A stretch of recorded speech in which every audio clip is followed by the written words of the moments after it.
Bonjour à tous, dans cette vidéo on va voir comment exprimer son opinion en anglais, donc c'est plutôt une vidéo de niveau débutant. Alors on va commencer tout de suite avec les expressions clés, donc ce sont vraiment les expressions les plus courantes, les plus importantes, qui sont assez faciles à retenir, et si vous ne retenez que ça, et bien déjà vous serez capable d'exprimer assez bien votre opinion ou d'avoir les mots-clés pour le faire. Donc on commence avec le plus simple, c'est « in my opinion », donc là c'est assez facile. On verra des exemples tout à l'heure, vous allez voir.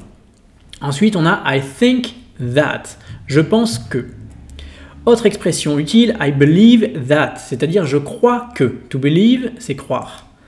Ensuite, on a le fameux verbe I agree, qui à la forme négative donne I disagree ou I don't agree. Donc on va revenir spécialement dessus tout à l'heure parce que c'est un point important sur lequel les francophones font souvent des erreurs. Alors, expression suivante, on a as far as I'm concerned. Donc là, ça veut dire en ce qui me concerne, tout simplement. Ensuite, on a I must admit that, je dois admettre que. I'm afraid that, on pourrait le traduire en français par j'ai bien peur que. Ensuite, it seems to me that, donc to seem, ça veut dire avoir l'air de. Donc quand je dis it seems to me that, c'est-à-dire ça m'a l'air que, voilà, c'est une manière d'introduire votre opinion de manière nuancée. Et ensuite, on a des verbes comme par exemple « I prefer » qui est très facile à comprendre. Alors, voyons les erreurs à éviter. Donc, l'erreur à éviter principale, c'est « according to ». Alors, « according to », ça veut dire « selon ». Hein, mais souvent, en français, vous savez, on dit souvent « selon moi ». Donc, les francophones ont tendance à traduire, à utiliser « according to » pour dire « according to me ». Mais ça ne se dit pas according to me, parce que according to, on va l'utiliser pour citer une source externe.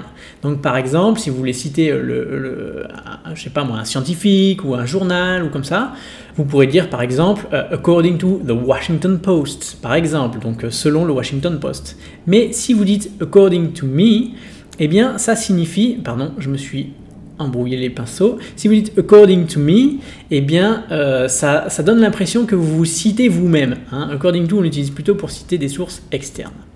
Alors, autre expression qui n'est pas vraiment une erreur, mais c'est l'expression to my mind. Donc to my mind, c'est pas vraiment faux, mais c'est assez peu utilisé par les anglophones. Et par contre, les Français, ils vont très souvent l'utiliser, c'est pour ça que je la cite maintenant, parce qu'en français, on dit très souvent « à mon avis ». Et donc, la manière la plus simple qui nous vient à l'esprit, c'est de dire « to my mind ». Mais vous savez, il ne faut pas traduire d'une langue vers l'autre, parce que souvent, ça fait ça sonne un petit peu pas tout à fait comme un anglais natif. Donc « to my mind », c'est pas vraiment faux, mais on l'utilise assez peu souvent. Si vous voulez traduire « à mon avis », ne dites pas « to my mind », mais dites simplement « in my opinion ». Alors maintenant, comme je vous disais tout à l'heure, je veux revenir sur agree. On verra ensuite des exemples avec les expressions que je vous ai dit. Donc si vous n'avez pas eu le temps de les noter, on va y revenir. Donc to agree, l'erreur à éviter, c'est de dire I am agree. Donc en anglais, on dit, pour dire je suis d'accord, on dit simplement I agree, tout simplement. Parce qu'en fait, les Français, les francophones, on dit je suis d'accord. Hein, d'accord, c'est un adverbe. Et en anglais, c'est pas la même chose, c'est un verbe. Hein, c'est pas comme en français. Donc là encore, il ne faut pas penser dans une langue pour traduire dans l'autre, sinon souvent on va faire des erreurs. Dernière petite remarque à propos de agree, comme je le disais tout à l'heure, vous pouvez dire à la forme négative, si vous n'êtes pas d'accord, vous dites I do not agree, ou alors I don't agree, c'est la forme contractée, mais vous pouvez dire aussi I disagree, c'est la même chose. Alors, quelques exemples. Donc si par exemple, je veux commencer par exprimer une opinion, et je peux dire « In my opinion, this house is beautiful ». Ça veut dire « Selon moi, à mon avis, selon mon opinion, cette maison est très jolie ». Alors imaginons une réponse, quelqu'un pourrait dire « Well, I think that it is a rather small house ». Oui, eh bien, je pense que c'est plutôt une petite maison. Hein, quand je dis « rather small », ça veut dire « plutôt petite ». Imaginons encore une réponse. That is true, but I believe that a small house can be beautiful. C'est vrai, mais je crois que une petite maison, elle peut très bien être jolie. Ok, I agree with you. Et là, vous voyez, je n'ai pas dit I am agree, je dis I agree pour dire je suis d'accord. À vous maintenant, essayez de faire quelques phrases. Si vous connaissez d'autres expressions pour parler de son opinion, eh bien mettez-les en commentaire, ça alimentera la discussion. Et essayez donc d'utiliser ces expressions.